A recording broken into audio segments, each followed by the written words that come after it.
It's a constant struggle between hope and fear. S'exprimant à l'église de Martin Luther King Jr., le président Joe Biden a déclaré que le rêve d'égalité raciale et de justice du leader américain des droits civiques ne s'était pas encore réalisé et a renouvelé son appel à se battre pour l'âme de l'Amérique. La bataille pour l'âme de cette nation est éternelle. C'est une lutte constante. C'est une bataille entre l'espoir et la peur, la gentillesse et la cruauté, la justice et l'injustice. Contre ceux qui se livrent au racisme, à l'extrémisme et à l'insurrection. Un combat mené sur les champs de bataille, des ponts, des palais de justice, des urnes et des protestations. To let the nation and the world know that we are tired now. Martin Luther King aurait eu 94 ans cette année.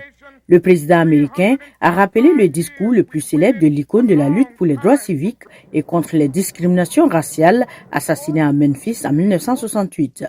Le président Joe Biden a repris le refrain « J'ai un rêve » en exhortant les Américains à créer une communauté forte. Nous devons choisir la communauté plutôt que le chaos. Sommes-nous les gens qui allons choisir l'amour plutôt que la haine?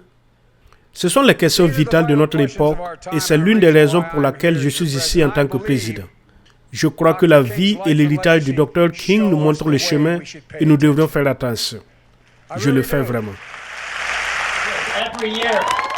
Yolanda King, petite fille de Martin Luther King, a pris la parole lors d'un rassemblement contre la violence armée à Washington, D.C., exhortant les Américains à faire entendre leur voix par des bulletins de vote et non des balles. Êtes-vous prêts, jeunes et vieux? Êtes-vous prêts à être une génération qui se fait entendre par des bulletins de vote et non des balles?